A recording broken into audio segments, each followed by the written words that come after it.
Direct to the heart, direct to the world. Hello everyone, welcome to the bilingual TV program Telling China's Story. I'm Liu Fang from Shenzhen, China. Today, we're so happy to have such an open discussion at TAR MUT. Today, our topic is about Johor Singapore Special Economic Zone and Shenzhen Special Economic Zone. How can these two SEZ collaborate and ignite sparks? We're honored to have Mr. Isan Hu, Principal Advisor at Pacific Research Center of Malaysia, and Mr. Su Hao to share their insights with us. We also welcome everyone here to forward questions. Now, let's begin with the lectures from our guests. Welcome. Hi, good morning, everybody. Maybe we have the question, why Shenzhen, 40 years ago, just a small village, becomes so huge modern city? What's the reason? This small city becomes such kind of brilliant achievement. As a scholar, I argue that the reason why Shenzhen becomes such kind of brilliant experiences in the past 40 years, because Shenzhen catch up their good opportunity.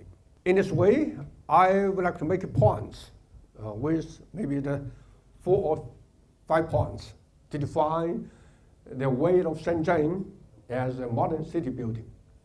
The first clear goal, strategic goal, Shenzhen to be chosen as a special economic zone by Chinese leader. Second point is continuity. Continuity. So in the past 40 years, Shenzhen always moved ahead, did not stop, step by step, step by step. So continuity for its development, continuity for its policy.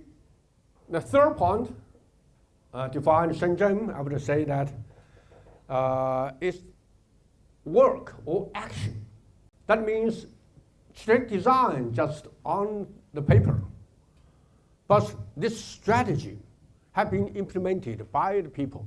So all of Shenzhen people, residents, work very hard in the past 40 years. And the last but not least, the key word to define Shenzhen, the fifth word, is the reform. Now, I'm here in Malaysia, so I know that Malaysia's Johor state or the Xinjiang city is also trying to make the way of modernization, right? So I think that's maybe the first point in my mind is that, well, it's something similar. Chinese Shenzhen and Malaysia's Xinjiang city. Johor neighboring with Singapore, which is advanced city, advanced state, right? And Johor is open door to the outsider, including open door to China. So many Chinese companies also invest into Johor state, right? To make the Xinjiang cities also grows up. So I think this is the quite good match between these two cities. Current Shenzhen city could be the current or maybe the foreseen future's Xinjiang city. So Xinjiang, I'm sure, will be advanced to, get some experiences or learn something from Chinese way or Shenzhen's way for the city construction. So in this way, I would say that as a Chinese scholar here, I would like to, say some word to Malaysian students for you. So best wishes to you. For your nation, for your Johor city, state, or Xinjiang city, China already have achievement in the near, past. And I'm quite sure Malaysia and Xinjiang will be also achieved with your way and learn something from China, from Shenzhen, and to have the mutual interaction and mutual cooperation with each other. And then Xinjiang will be the next Shenzhen in Malaysia. Thank you very much. It's my best wishes to you. Thank you. Good morning. So you mentioned that Shenzhen was selected as one of the special economic zones out of so many cities. But may I know why is Shenzhen so unique? Thank you very much. It's a good question. There is no doubt that reform and open up and innovation has been the key to Shenzhen's rapid development. And the second, it's very advantages of its location. Shenzhen opens the door to the whole of the world, opens the arms to embrace the whole of the world. This is very important, I would say. The resident of Shenzhen, the people inside of Shenzhen work very hard. So this is what we call the Shenzhen spirit. Next, I would like to invite Mr. Hu to bring his observation from Malaysia. Thank you. A very good day to all of you. I'm Oi San, and I'm a Malaysian like most of you. I'm from the East Malaysian state of Sabah originally. Some of you might have seen me giving comments on economics, on politics, on international affairs, on various media, both online and offline. Now, the Johor Singapore Special Economic Zone, it's of particular interest to me, and I think to many of you as well. As we all know, we are trying to resuscitate our economy, and we want to make this sort of resuscitation a high quality one, and of, for example, high caliber, high tech, and high value added ones. Now we want to aim for the more trendy, the more fashionable items such as artificial intelligence, such as renewable energy, and such as the development of human resources. As we all know, Johor and Singapore, they are located at the southern end of peninsular Malaysia, and of course they have a very strategic location, right, straddling between the main shipping lines of east and west. So location wise, we already have a very significant advantage. Now, Singapore has a population of approximately 6 million, and Johor has a population of about 4 million.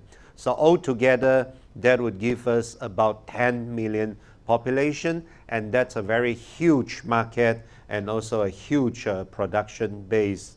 So in principle, of course, the Johor Singapore Special Economic Zone could be a successful case, and we will hope that it could bring about renewed energy, renewed synergy for the economies of both Malaysia and Singapore. I think in order to make this a success, we need to fulfill quite a few conditions. I could think of, for example, 3 conditions. Number one, we must have a very world-class, very excellent infrastructure. And when we are talking about infrastructure, what we mean is, of course, port facilities, highways, rail lines, hopefully the more high-speed versions, as well as various other slightly less tangible ones. For example, we should have good communication links. So all this would enable us to make this Johor Singapore Special Economic Zone with a sound and good grounding in order to be built upon. Now, the high-speed rail between Singapore and Kuala Lumpur, for example, I hope it could be resuscitated as soon as possible, because the linkage, the air routes between Singapore and KL, for example, it's the busiest in the world. It's not even one of the busiest, it is the busiest in the world. Every day there are about 100 flights between KL and Singapore. Imagine if we have a high-speed rail link between these two metropolises, then it will be very convenient for a lot of us to traverse between these two cities. I'm the first to admit I will be one of the beneficiaries because I travel a lot between KL and Singapore to speak and present at various events. Now, such a high-speed rail would of course pass through Johor. In fact, Johor makes up the bulk of the travel between Singapore and KL. So number one, it's infrastructure, and we need more investment in infrastructures of various items, and we need more of these investments from China and various other countries with that kind of capabilities to build some of this infrastructure.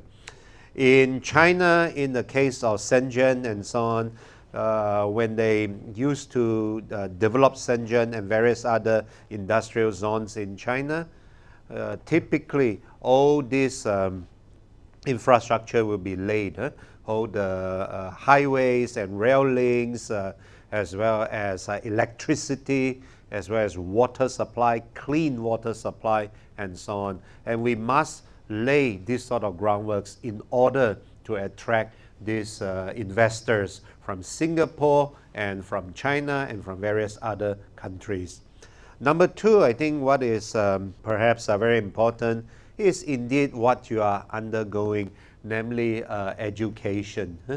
We need to have very capable, very professional human resources in order to develop such special economic zones.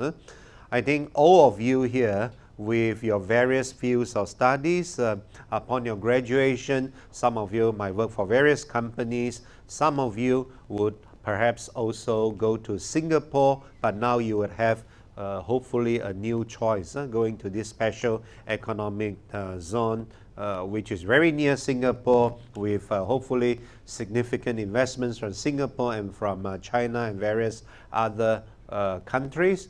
And indeed, I think what Malaysia, as some of our ministers said, sorely needs nowadays is indeed very capable human resources, but indeed education and even vocational education, vocational and technical educations would be very crucial for the success of such a special economic zone. The third factor, and this is a more, I think there's a term called amorphous or intangible one, is that of, I think I would roughly call it the spirit of entrepreneurship.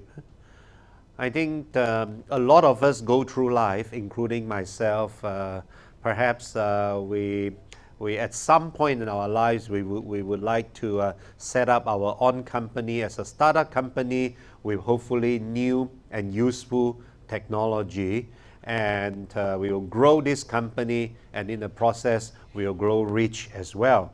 And I think this sort of entrepreneurial spirit, it's also very important to make the special economic zone success. Of course, entrepreneurial spirit is sometimes inborn, you're born with it, but sometimes it would need to be nurtured or cultivated. Again, more exchanges with our counterparts from Singapore, from China, and from various parts of the world as to how you could collaborate together in order to, for example, form your new startup, to pitch for your new ideas, new technology, and in the process, hopefully, well, on the one hand, you will contribute to society, and on the other hand, let us not forget, you can also grow rich. I hope you would indeed broaden your horizons, not only for the region, but for our own country, Malaysia, as well as for our neighboring countries, Singapore, and so on. I think that hopefully would help you as you try to build up your career, your professional career. Thank you. So I have a question here. So we also seen from the internet that trade protection seems to become more serious in the world. So with this background, is it still necessary to open up? Shouldn't we protect ourselves? Trade and investment are indispensable our economic development. If we were to close our door and try to, for example, do everything ourselves, frankly speaking, I think our economy would not only not grow, but it would actually so-called regress. Malaysia, it's because of its very illustrious history in making some of these very high-tech products, for example, electronics and electricals and so on. Actually, we should be at the forefront of promoting free trade. Granted, there are some major powers, even larger trading powers than Malaysia, who are, for example, retreating into protectionism for whatever domestic reasons that they have. But as Malaysia, we cannot afford to close our doors to, number one, trading with other foreign countries. Admittedly, at the moment, the mood for protectionism, it's very strong in many countries. I would even name it in the United States, for example. But I think it's a passing trend. When they see the way that even the US would have to trade with many other countries in order to grow its economy, then I think they will come around and once again embrace free trade. Former Malaysian ambassador to China, Mr. Majid, once said that Western countries have taken the lead on the path to modernization through the Industrial Revolution since the 18th century. But as a result, they have overlooked the contributions of non-Western societies to modernization. The path that China has explored through reform and opening up shows the world that different social systems also have the opportunity to achieve modernization. So, Mr. Hu, what do you think this means to developing countries, especially for Malaysia? Well, every country will have to find its own pathway towards developed status, right? And there's perhaps no standard answer to that. I think what is important is, at least to me, two things. Number one, the authorities in this country, they must have the kind of strong leadership in order to move the country forward towards a developed country status. There must be this sort of determination that the livelihood of the people would have to improve, that the environment must not be sacrificed in the meantime, and that the benefits of development must be enjoyed by all. For example, you need very far-sighted, very strong, very visionary leadership in order to drive this forward. On the other hand, of course, the people of developing countries themselves, they must also nurture this spirit of entrepreneurship, the willingness to take risk, the willingness to not only succeed, but sometimes to fail, to fall down, and to get up and try again, for example. I think this sort of very resilient spirit, it's also required in many developing countries in order to move themselves forward. China's very mind-boggling, very spellbinding development over the last 30 years. It's one such model. It has successfully uplifted itself from widespread poverty to now the world's second largest economy. Of course, this is one model that a lot of developing countries would like to look into and hopefully in the process develop themselves. Yeah. Western media have labeled Chinese modernization as Chinese model and thought that China is exporting this model to other developing countries. Mr. Hu, what do you think this portrait of Western media about China? You need to name the various different pathways to development, right? I think the developing countries develop themselves as soon as possible, and because China developed itself very spectacularly over the last few decades, so I think it's quite natural that they will look forward to learn what are the more successful lessons of China's reform, opening up, and ultimately China's successful development. We have the achievement of Chinese style of modernization. It's quite good. But some Westerners try to criticize the Chinese, so-called Chinese model regarding the modernization. Personally, I do think regarding the modernization, China, developed country, or other developing country, we should share the commonality of modernization. That means modernization is the same, almost similar, right? Westerners and Easterners, and also, in the global South countries, they got the modernization, which shares the similarity. For example, industrialization is the same, right? Industrialized build-up of the nation, right? And the rule of law is also very important for any country on the ways of to be modernized, because industrial society needs the rule, needs the system, right? So China also pay much importance on the rule of law to make our nation building, make the industrialized, evolution. And the market is very important. So marketing economy, not only Westerners, but also Eastern and China, we also must focus on the market. Without the market, we cannot have the production, right? So this is the commonality between the East and the West for any country on the way of modernization. Of course, China will have our own socialist system with Chinese characteristics, right? So China is a huge country. China is a huge population. China is a huge, market, huge, economic base for our economy. So it's easier for us just inside of China. We have labor source sharing, we have supply chain, we have internal supply chain, we have internal production chain.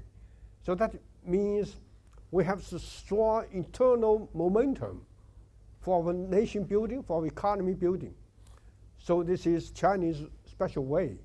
Of course, we have a good, efficient system to encourage the whole of China follow the way of modernized. So I think this is Chinese good lessons, good experiences. Also, by this way, we can share our experiences with other developed countries that would like to be modernized, like Malaysia.